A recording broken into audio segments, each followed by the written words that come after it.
Tivemos em campo ontem no Maracanã um 0-0 de baixíssimo nível técnico, creio que todo mundo concorda com isso, ou quase todo mundo, mas nada muito longe daquilo que a gente imaginava e esperava para este confronto, diante do que os dois times vinham apresentando recentemente. E no mesmo nível do jogo esteve também a arbitragem de Ramon Abate Abel e seus auxiliares, que geraram, ainda no intervalo, um desabafo muito forte do Canóbio, uma crítica contundente, mas com classe, sem faltar com respeito, sem dizer que estava roubando ou isso ou aquilo. O Canóbio, publicamente, para todo mundo, falou sobre o comportamento, não é só sobre erros, porque teve erros também. Ontem o Lúcio Acosta tomou um cartão amarelo sem encostar no jogador do Vasco. O Canóbio sofreu uma falta na frente do auxiliar, o senhor, deu o nome dele aqui, Guilherme Dias Camilo, na frente do auxiliar, na frente dele. E ele simplesmente não marcou a falta. Eu não sei o que esses caras fazem ali. A profissão de auxiliar, de bandeirinha, deve estar com os dias contados, porque eu não sei que utilidade esses caras vão ter ali, porque eles não ajudam e às vezes ainda atrapalham. Alguns lances, impedimentos discutíveis, enfim.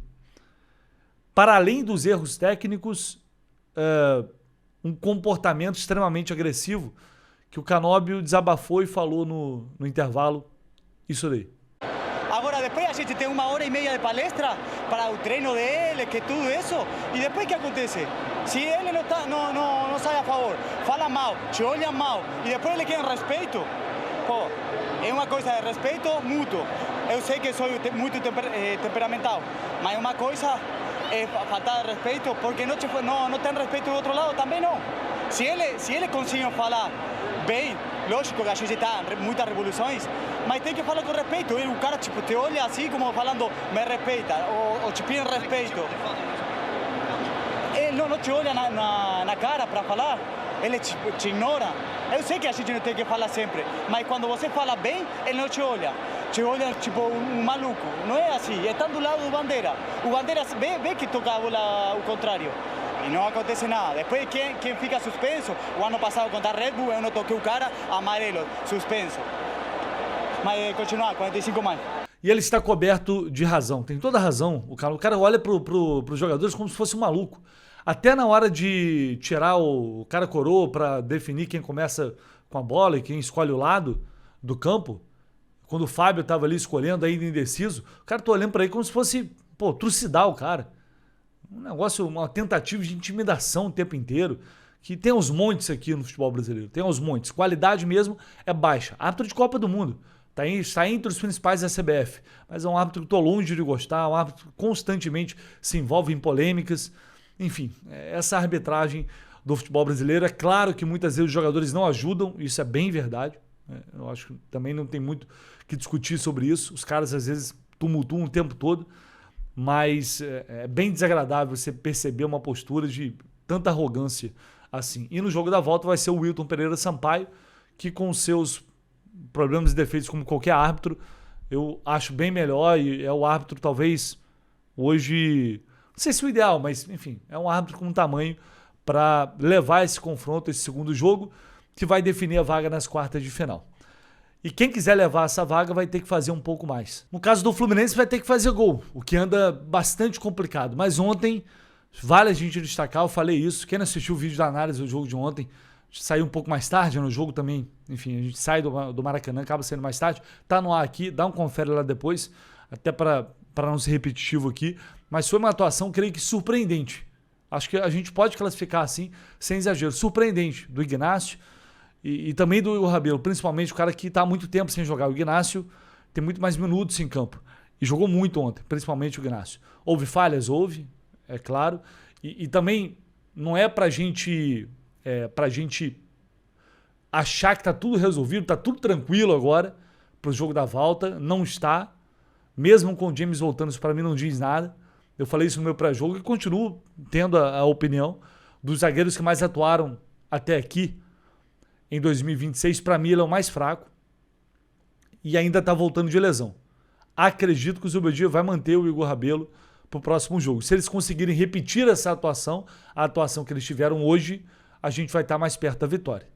Muita gente, algumas pessoas acharam que o Igor Rabelo não foi tão bem assim, que ele cometeu falhas. Sim, ele cometeu falhas, assim como esses zagueiros do Fluminense, os outros cometem falhas o tempo inteiro. Uma, principalmente, poderia ter gerado o gol do Vasco, mas o Arana e o Ignacio chegaram numa baita recuperação de bola e conseguiram travar a jogada. E muita gente colocou na conta deles o lance do quase gol do Vasco, né? A única chance que eles tiveram mais clara, a cabeçada do Tietê na área. Vou colocar na tela aí para vocês a imagem do momento que vem o cruzamento da direita, que o Vasco vai levantar essa bola na área, acho que é o Paulo Henrique, ele vai levantar essa bola na área, e observem aqui o posicionamento da zaga neste momento. O Ignacio está cuidando do jogador do Vasco, está entrando aqui, se eu não me engano, ainda era o David aqui, né? O início do segundo tempo, ainda era o David entrando na área do Fluminense, com o Guga ali do outro lado, e o Igor Rabelo está na frente dele, acompanhando o Andrés Gomes, que está entrando. Reparem, o Andrés Gomes também entrando na área. E aí tem o Tietê aqui. Quem deveria estar acompanhando o Tietê aqui neste momento é o Hércules. E o Hércules cansa de fazer isso daqui. Não foi só agora. Isso já aconteceu várias e várias vezes. Inclusive o Fluminense levou gol assim. O Hércules está aqui acompanhando o volante, está vindo de trás. Ele tem a obrigação de acompanhar esse cara aqui, de não deixar esse cara sozinho. Ele está entrando entre os zagueiros. Quando a bola é cruzada, não tem como o Igor Rabelo fazer esse movimento, olhar para trás e chegar a tempo de se posicionar para tirar essa bola, a não ser que ela vá na cabeça dele. E não foi. Ela caiu justamente entre os dois. E se o Tietê acerta a cabeçada, o Vasco teria feito o gol e todo mundo ia culpar o Igor Rabelo ou o Ignacio, os zagueiros que não tiraram a bola. Quando o Tietê vem de trás, passa do lado do Hércules e ele não acompanha o jogador.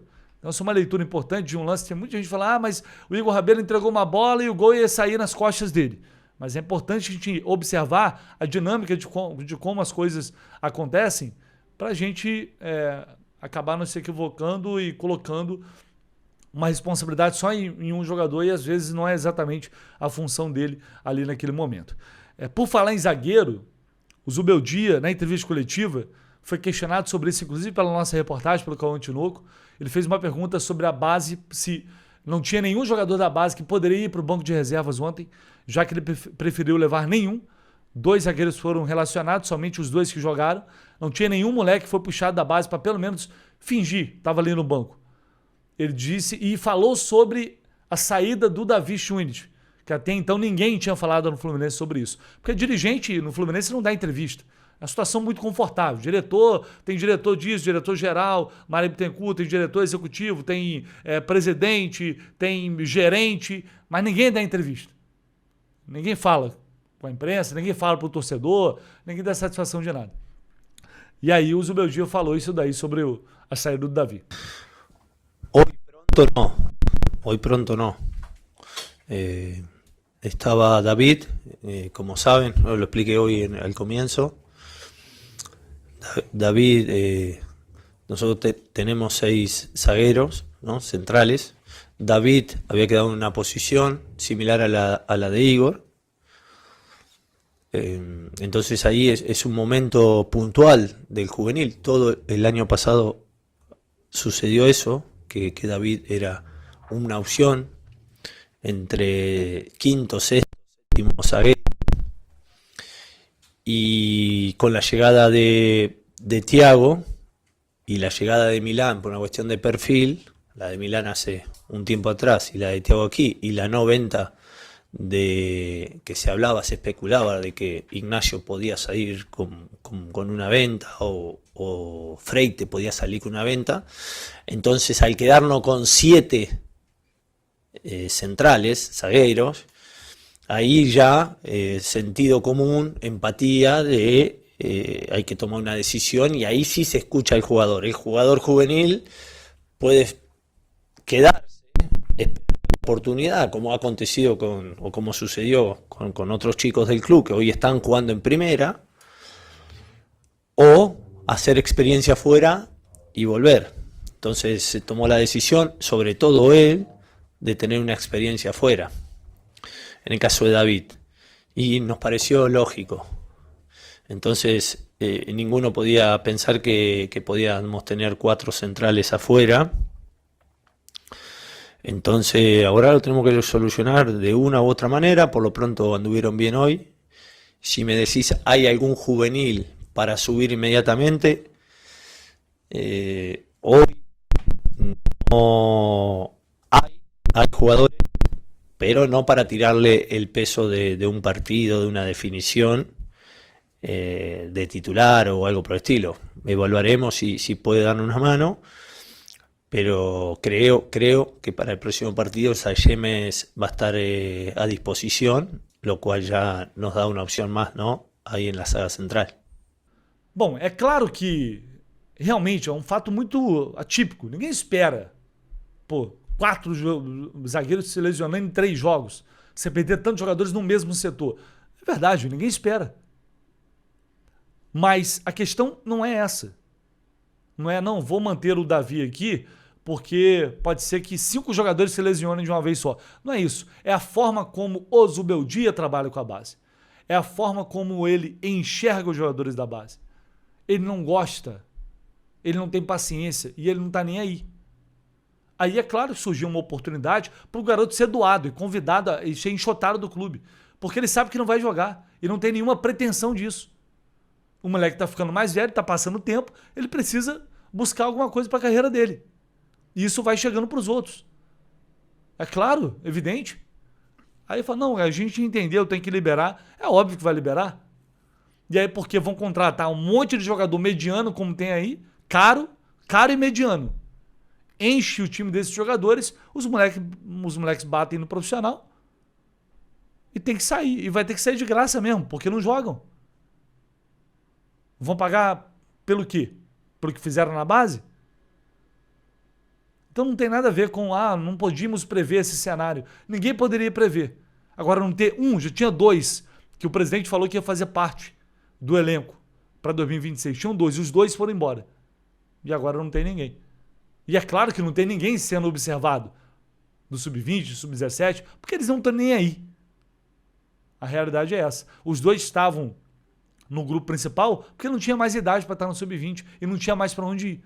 Aí ficava ali treinando no profissional, sabendo que não iriam jogar. Então o Fluminense hoje é isso aí, em relação a Xerém. E por falar nisso, Igor Rabelo foi bem ontem, deu conta do recado, uma situação complicada, não era fácil, o cenário atípico, e acabou dando conta do recado ali ao lado do Ignacio, falando na zona mista, sobre essa oportunidade que ele teve, porque ele acha que ele não jogou, porque ele acha que não teve oportunidades, e foi muito respeitoso e muito educado, um cara que fala muito bem, por sinal. Realmente, muito tempo sem vir aqui. Queria que você falasse um pouquinho pra gente a dificuldade de entrar numa partida como a partida de hoje e até como a última também, uma pessoa que ficou tanto tempo sem jogar. Você teve poucas oportunidades, jogou pouquíssimo tempo esse ano, tirando ali a pré-temporada praticamente. Fora isso, eu acho que eu fui procurar, você tinha jogado 6 ou 9 minutos ano passado, antes disso em setembro. E ainda assim entrou com uma atuação super segura. Qual a maior dificuldade e qual a importância? Assim, como você conseguiu chegar num jogo como esse, tão preparado mesmo sem jogar? Boa noite a todos. Acho que a diferença é sempre manter preparado, né? Então, eu sempre busco estar ali focado nos treinamentos, buscando me aprimorar cada vez mais, a melhorar. Então, eu tenho uma certa experiência já no futebol. Sei que a oportunidade aparece a qualquer momento. Foi assim que eu surgi também no futebol. Então, eu sempre me dedico muito nos treinamentos. Claro que não é a mesma coisa de você estar atuando sempre com ritmo de jogo, mas sempre busquei trabalhar muito para que quando surgisse essa oportunidade eu aproveitasse da melhor forma. Infelizmente, foi dessa maneira, com 4 atletas se lesionando, mas daí a importância de estar sempre preparado, buscando o melhor todos os dias nos treinamentos para estar bem nos jogos. Igor, boa noite. A gente conversa bastante com o torcedor, a avaliação geral de que a sua atuação contra o Bahia hoje foi muito boa e você teve aqui no clube em momentos onde a zaga teve momentos de atuações não tão boas e você não foi utilizado. A grande pergunta que se faz é por que você não vinha sendo tão utilizado com o Renato primeiro e agora depois com o Zubeldia? Por que você ficou tanto tempo atrás dessa fila antes de ter oportunidade? Obrigado. Cara, primeiro, eu acho que quando passa com o Renato, eu vim numa situação meio diferente, né? Eu não podia atuar em 2 campeonatos. então só podia atuar no Brasileiro. Então era um pouco complicado, porque tinha que manter também o elenco entrosado, o time entrosado, e mesmo assim ele me usou em alguns jogos no Brasileiro. Só ficava difícil porque eu não podia jogar Copa do Brasil nem Sul-Americano. Então isso me prejudicou um pouco a ter sequência de jogos. Depois a saída do Renato, com os Bedia também chegando, ele manteve a equipe. Então, claro que a gente fica chateado por não jogar, mas eu estou aqui trabalhando para o Fluminense. Então, se eu tiver sempre me dedicar aos treinamentos, focado sempre para esperar minha oportunidade, eu vou estar, né? Independente de qualquer coisa, eu sempre vou estar trabalhando sério. Aqui, Igor, tudo bem? Jogo de Copa do Brasil, a gente nem precisa falar da importância, né, da competição, da parte mesmo de premiação financeiramente, o quanto é importante. E aí, uma competição de mata-mata, tem esse primeiro jogo, o Fluminense acaba desperdiçando muitas chances, e aí, na quarta-feira, já há pouquíssimo tempo para vocês já pensarem nos erros a serem corrigidos, né, para a próxima partida. Mas a gente já pergunta, já deu para identificar, assim, é claro que faltou a bola na rede, né, mas, no geral, assim, você acha que de postura o Fluminense foi bem? É mais a questão mesmo de ajuste técnico, tático? É isso, você falou tudo já. Eu acho que faltou para a gente ali o último lance, fazer o gol. Tivemos oportunidade, então a gente sabia da importância de não levar gol, de estar bem defensivamente. Isso a gente conversa bastante. E eu acho que ali atrás a gente fez uma partida boa, segura, né? Mas infelizmente faltou o gol. Vamos conversar bastante para a gente mudar isso, acertar, para a gente sair classificado na quarta-feira. Igor, aqui você falou sobre a questão da experiência. Com Copa do Brasil você tem experiência. Em 2021 você foi campeão pelo Atlético Mineiro. De certa forma você retorna para um grande jogo, num clássico contra o Vasco. Dentro de todo esse cenário, passa um filme também do que você já viveu em 2021, de ser aquele xerife, de ser aquele líder. Como é que você tenta explicar tudo isso que aconteceu para você reencontrar um bom futebol, tanto num clássico contra o Vasco, tanto num jogo de Copa do Brasil? Jogo de Copa é diferente. A gente sabe que mata-mata ali, então todo mundo tem que entrar ligado. São jogos super importantes. Como você disse, eu pude vencer uma Copa do Brasil pelo Galo, então a gente vivia aquilo ali intensamente, cada jogo, né? Então essa é a experiência que eu trago já de ter vencido ela. Então estar firme ali, não tomar gol, é muito importante não levar gol na Copa do Brasil, para a gente sair quarta-feira com poder fazer o gol e sair classificado. Igor, boa noite aqui. Vinícius Santana, do portal N4 Esporte. Eu queria que você falasse um pouco sobre resultados, né? O 5º jogo seguido em competições oficiais, tirando aí os amistosos, que o Fluminense não consegue essa vitória, né? São 5 empates seguidos. O que falta para a equipe sair desse morno e conseguir conquistar essas vitórias? Cara, falta o gol, né? A gente fazer mais gols. Também não levar, é importante não levar para a gente sair com a vitória. Então, se a gente não leva, já é um grande passo, porque tem hora que a bola não entra como hoje, né? Mas a gente sabe que não levando gol tem grande chance de a gente vencer se a gente caprichar lá na frente. Então, tentar melhorar esse último terço ali na hora da finalização para a gente conseguir sair com gol e a gente não levar para a gente sair com uma vitória, com a classificação. Igor, boa noite. Fernando Silva, do canal Esportes. Como o amigo disse aqui, empates seguidos, perda de posição no Campeonato Brasileiro, né, o Atlético Paranaense ultrapassou o Fluminense. Paciência um pouquinho da torcida com algumas atuações que o clube vem fazendo. Vocês vão enfrentar o Vasco de novo agora. Depois tem o clássico contra o Botafogo e já se prepara para poder fazer o primeiro jogo das oitavas de final da Libertadores. Como é que você acha que vem esse Fluminense? Primeiro, por conta da sequência de ter resultados não tão satisfatórios para a torcida, e como é que você acha que vem o Fluminense para essa sequência de jogos difíceis, 2 clássicos e o jogo da Libertadores? Eu acho que, claro que no Campeonato Brasileiro, como você disse, cara, é um campeonato longo, então vai ter essa oscilação. É importante não perder, né? Eu sei que a gente quer sair com a vitória para a gente ficar lá em cima, buscando, né, o topo do campeonato. Mas ao mesmo tempo que não conseguimos vencer, a gente não pode perder, então vamos buscar melhorar isso também dentro do Campeonato Brasileiro. E na Copa do Brasil ainda tem mais 90 minutos a partida para a gente conseguir a classificação.